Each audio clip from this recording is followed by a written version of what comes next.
15 years ago, a really terrible film was released, The Room. Hailed as the best worst movie ever made, it has become a cult classic, and the making of the film was subject of Greg Sestero's book, The Disaster Artist, which has since been adapted for screen. We're diving in for a spoiler-free review of The Disaster Artist right now, but don't forget to subscribe to our YouTube channel, like us on Facebook, and follow us on Twitter.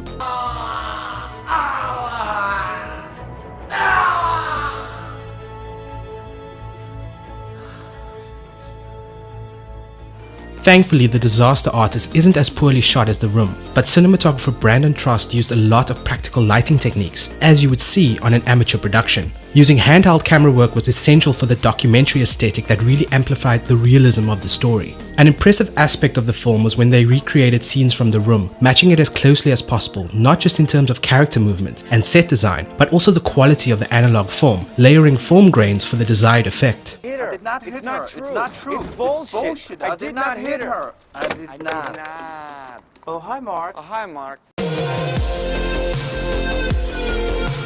We would be remiss if we didn't discuss the man, the myth, the legend, Tommy Wiseau.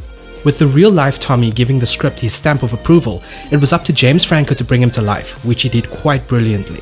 His edgy weirdness and unwarranted confidence was played to perfection. Dave Franco, playing The Room co-star Greg Sestero, was a good move for the sake of chemistry between the leads, even if Dave is not quite as tall as Sestero. The Franco brothers played off each other really well, and an array of supporting cast members with which they've acted before meant that lack of chemistry was not going to be an issue, unlike The Room, of course.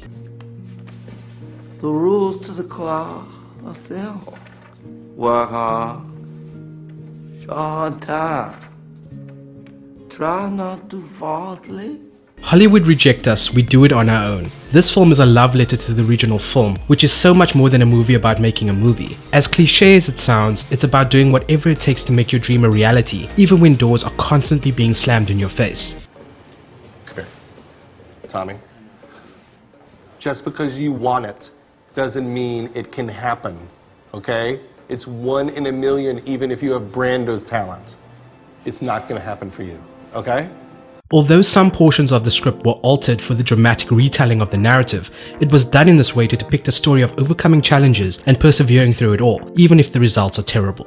You're everything. You are lying. I never hit you. You are tearing me apart, Lisa.